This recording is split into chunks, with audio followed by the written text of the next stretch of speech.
Bonjour. Bonjour. On va commencer par une question peu commune.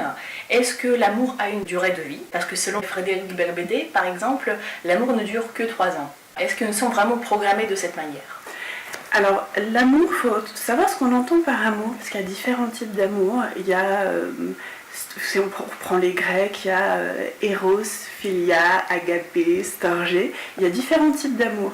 Donc, il y a des amours qui sont, si on prend Philia, c'est j'aime bien quelqu'un, c'est l'amitié. Et ça peut durer toute la vie. Si on prend Eros, ça va être le désir, c'est plus la sensualité, le désir, donc ça peut effectivement avoir une durée de vie, mais sachant que après le désir il se nourrit dans la relation aussi, donc il peut avoir une durée de vie limitée, mais il peut être, on peut reconquérir quelqu'un, enfin, donc la durée elle est propre à chacun, et puis elle est propre aux différents types d'amour. Sachant que dans un lien avec quelqu'un, dans un couple, il peut y avoir différents types d'amour. Il peut y avoir quelque chose de l'ordre d'une complicité qui va être une complicité un peu fraternelle. Il peut y avoir du désir, et tout ça se mélange. Et en fait, il y a une alchimie qui se fait entre deux êtres, mais qui est un mélange de différents types d'amour. Alors évidemment, il y a un type d'amour qui prédomine dans un couple, mais là encore, ça peut évoluer. Donc on ne peut pas donner de durée de vie, chaque couple a sa durée de vie en fonction de l'alchimie qui est faite entre les différents types d'amour entre les deux personnes. Malgré que la société contemporaine a beaucoup évolué, le divorce reste un sujet tabou. Doit-on l'éviter vraiment à tout prix pour garder le mariage, même si c'est un mariage malheureux? Ou est-ce que le temps est venu de se dire que non, en fait, chaque fin est un début de quelque chose de nouveau, on va passer à une nouvelle vie? Ce qui est compliqué avec le divorce, et nous on le voit dans le traumatisme qu'ont pu avoir les enfants, alors qu'ils sont maintenant grands, parce que ça fait un certain nombre d'années que le divorce existe quand même. Et donc pour ces enfants, enfin moi je me place pour le coup plus au niveau du traumatisme des enfants, même qui ont grandi et qui se marient à leur tour et qui des fois reproduisent le schéma familial. Donc si on se place à ce niveau-là, c'est moins traumatisant aujourd'hui parce que par exemple dans une classe, il va y avoir beaucoup d'enfants de parents divorcés. Donc il y a plus ce rejet de la société qu'il pouvait y avoir à une époque où rareté les parents qui divorçaient. Cela dit, ça reste un traumatisme pour les enfants, mais ça reste aussi un traumatisme parce que c'est comment gérer cette fin de relation. C'est pas tellement le divorce en lui-même qui est problématique que comment les parents se séparent comme couple conjugal et restent un couple parental. C'est plus ça qui est problématique. Après que le couple ait eu sa durée de vie et se sépare, il reste de toute façon pour le coup ad vitam un couple parental. Donc même s'il y a une séparation, même s'il y a un divorce du couple conjugal, le couple parental demeure. Alors je parle du cas où il y a des enfants évidemment, mais c'est là où c'est le plus problématique. La question c'est plus comment se passe le divorce et comment se fait cette séparation conjugale le moins possible au détriment du couple parental qui perdure. Donc en fait c'est une transition de couple-couple en couple parental. C'est ça, oui. Et de toute façon, sachant que même après le divorce, le couple parental perdure. Et plus ce couple parental communique, mieux se passe la séparation, et pour les gens concernés, et pour les enfants. Il y a un principe selon lequel on doit faire uniquement ce qu'on veut, et ne pas faire ce qu'on ne veut pas en ce qui concerne les relations. Est-ce que cette honnêteté absolue avec soi-même, elle est applicable dans la vie réelle?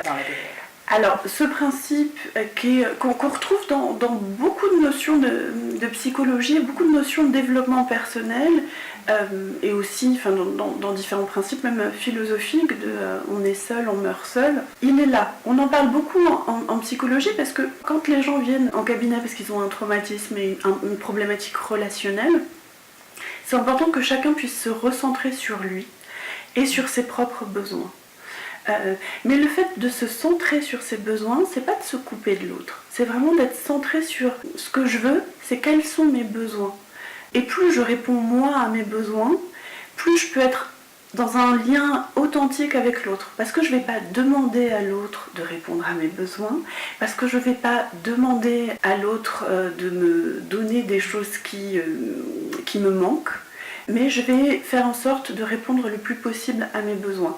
Alors dans un premier temps, ça peut avoir l'air hyper égocentré, et pourtant, pour être dans un lien d'amour, un lien le plus authentique avec l'autre, plus je connais mes besoins, plus je sais ce dont j'ai besoin, et plus je fais en sorte de moi répondre à mes besoins, sachant qu'évidemment dans l'absolu on peut pas, on a tous des manques, des frustrations, c'est normal, mais mieux je gère ces manques-là, et moins je suis en demande vis-à-vis de l'autre, plus je peux être dans l'amour avec l'autre, donc donner de l'amour, puisque je me suis déjà nourrie moi pour mes besoins. Plus je peux donner de l'amour à l'autre et plus je peux en recevoir aussi, puisqu'il y a une ouverture qui est faite. Mais cette idée de je m'occupe d'abord de mes besoins, elle est évidemment très théorique, sachant que dans le couple, on arrive chacun avec nos manques, avec notre histoire familiale, avec des projections qu'on a sur le sexe opposé ou sur le même sexe si on est dans un couple de même sexe, mais on arrive avec plein de projections. Donc plus on s'occupe aussi de ces projections d'ailleurs, plus on est au fait de tiens non, je projette sur l'autre, et moins il y a une barrière avec l'autre. Donc en fait, plus on est centré sur soi, et plus on peut être ouvert à l'autre. C'est assez paradoxal, mais plus on se centre sur ses besoins, mieux on se connaît en réalité.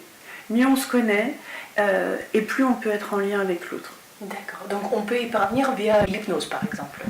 L'hypnose, c'est une forme de thérapie qui permet effectivement de mieux se connaître. Après, toutes les thérapies, c'est aussi pour se connaître. L'hypnose, c'est plutôt une thérapie brève, donc on va retrouver un lien avec son inconscient. Et parfois, les gens ont peur de l'hypnose parce qu'ils se disent « Ah, mais il y a des choses en moi que j'ai pas envie de regarder ». De toute façon, on ne contrôle pas, mais mieux on a connaissance de ce qui se passe à l'intérieur, plus on peut agir dessus. Sinon, on se laisse agir par nos mécanismes inconscients. C'est très souvent le cas, oui. La plupart des relations sont basées sur le compromis, et la partie qui accepte ces compromis, le plus souvent, c'est la femme. Est-ce que c'est tout simplement la peur de la solitude ou manque de confiance en soi, et doit-on vraiment accepter l'inacceptable pour garder une relation? On reprend un petit peu la question. Oui. Alors, la question de la différence qu'il peut y avoir entre hommes et femmes, c'est vraiment un conditionnement de la société, ou un conditionnement familial, mais qui sont des schémas qui sont reproduits, où classiquement les femmes ont moins d'estime pour elles, ont moins de confiance en elles, parce qu'elles sont conditionnées à avoir moins confiance en elles et moins d'estime d'elles. Donc oui, c'est quelque chose qui existe. Après, souvent dans un couple, on reproduit ce qu'on a vu dans nos familles. Il ne faut pas oublier qu'il n'y a pas si longtemps que ça, en France, la femme était considérée comme mineure vis-à-vis du mari. Il n'y a pas si longtemps que ça. Il n'y a pas si longtemps que ça. Je crois que le droit pour une femme d'avoir un chéquier à son nom, c'est, je ne sais plus si c'est 65 ou 75, mais c'est très récent. C'est très récent. Le fait que la femme soit considérée comme adulte à part entière, qu'elle ait le droit de vote, c'est très récent. Et du coup, on a quand même ces conditionnements familiaux qui sont là, où, comme si c'était inscrit dans notre ADN ou dans nos gènes, une transmission familiale, mais par sécurité, la femme, elle croit, parce qu'elle est conditionnée à ça, parce qu'elle a été conditionnée à ça dans sa famille, dans la société, qu'elle a besoin de l'homme pour survivre. Alors qu'à l'heure actuelle, même si les femmes gagnent 28% de moins que les hommes, la plupart des femmes gagnent leur vie, gèrent finalement plus de choses que les hommes. Là encore, c'est du conditionnement, mais 80% des tâches ménagères sont faites par les femmes. Donc finalement, elles gèrent plus de choses que les hommes. Mais il y a encore ces croyances qui traînent, parce que historiquement, c'est comme ça. Il y a, je pense, encore ces peurs de ne pas pouvoir gérer seule. Il y a encore autre chose, mais c'est encore du conditionnement social. Et quand je dis conditionnement social, c'est aussi ce qui est véhiculé dans les familles.